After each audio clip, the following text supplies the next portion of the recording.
I have something you can do with your extra fruit and vegetables before they spoil. We're gonna dehydrate without a dehydrator. It's as simple as using your oven. Ooh, a little warm in there. To start, we're gonna preheat the oven to as low as it'll go. For my oven, that's 170. These apples I've had for a little while, but now I'm gonna turn them into chips. I'm gonna get these apples prepped and ready. Having uniform slices is gonna be key, and a mandolin is the perfect tool for that. You're looking for a slice that's 1/8 to 1/16 inch thin. I would say that's pretty thin. Or you can test your knife skills with an extra sharp knife. I think I'll stick to the mandolin. And to help prevent browning, especially for fruits, give it a little soak in some lemon water. Since we're dehydrating, just make sure to give these a good shake and pat dry. I'm just gonna get these arranged on a baking sheet lined with a silicone mat, or you can use parchment paper, that works too. Add some extra zucchini, so I'm gonna make some zucchini chips too. You can also use a baking rack. This will help the air circulate around the food in the oven. You'll also wanna move the racks towards the center of the oven and space them out a little bit. This process can take up to 8 hours, but check on things about once an hour. You can also use your oven as a dehydrator to dry herbs. It smells so good. Using your oven as a dehydrator is a great way to make some healthy snacks of your own. Ooh, so satisfying. Pick a pint of pickled peppers. Pickling is the perfect way to preserve produce. Plus, you can use your favorite flavors to make it your own. For canning these pickles, I need to start with sterilized jars. Just a little boiling water is all it takes. Just the jars, not the lids. These just give a good hand wash. For pickles, we need brine, and that starts with hot water. And vinegar for that tang. And I recommend canning and pickling salt. I like to enhance the flavor with garlic and turmeric, but you can add any flavors you like. This is smelling so good, but vinegar's strong. Ooh. Now for the star of our show, cucumbers. Not quite pickles yet. I'm gonna turn these into spears so they'll fit in my jars. And it's best to use fresh cucumbers to start off with. You'll get a crispier pickle in the end. At the base of the jar, you can add any whole spices you like. I'm adding coriander seeds, peppercorns, and mustard seeds. I love spice, so I'm gonna add a little red chili flake, well, a lot of red chili flake. Then pack the jars with cucumbers. You want these jam-packed tight, and I like to add fresh herbs. Now I'm gonna ladle in the brine. Fill each jar, leaving 1/2 inch from the top. With a clean paper towel, I'm just gonna wipe down any splashes around the rim. This ensures that you get a clean seal. The vinegar and salt in here are key ingredients in food preservation. To make sure the jars don't touch the heat directly, there's a rack inside the bottom of the pot. Now to get these jars sealed and sterilized, I'm gonna lower these into some simmering water, making sure they're nice and submerged. And having a canning lifter makes this job a breeze. I'm gonna cover the pot and bring this to a boil. Time is gonna depend on your recipe and your elevation.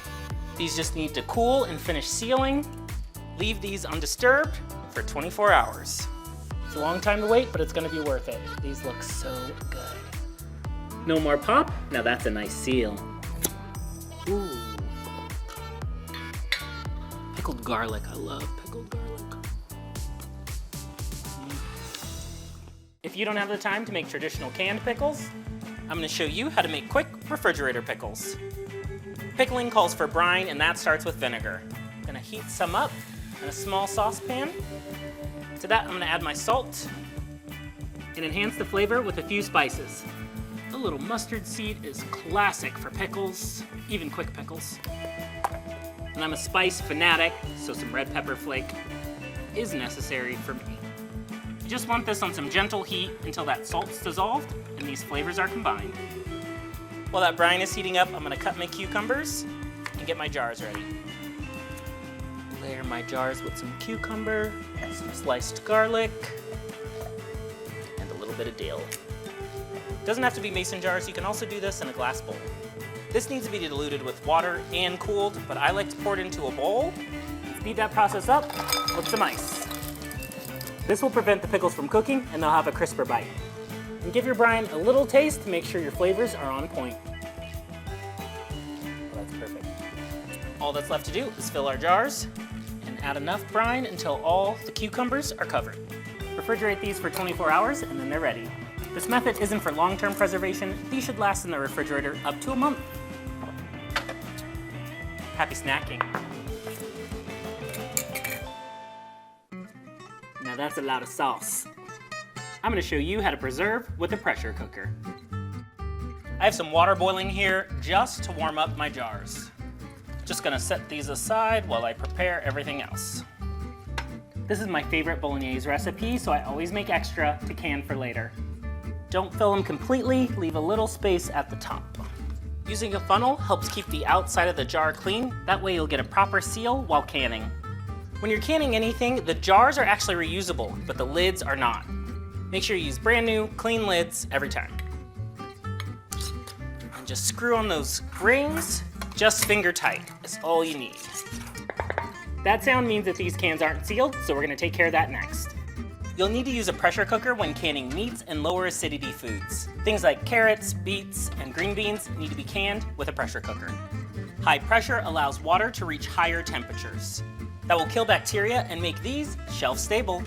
With the rack on the bottom and a few inches of simmering water, we're ready to seal this up. Now it's time for the magic to happen. Let that pressure rise by following the instructions for your pressure cooker. The processing time is going to depend on your recipe and your elevation. Pressure canning is great for meal prep and food storage, and you can have ready-to-eat meals like this bolognese. Leave these undisturbed at room temperature for 24 hours, then they're ready. Now I've got bolognese for days.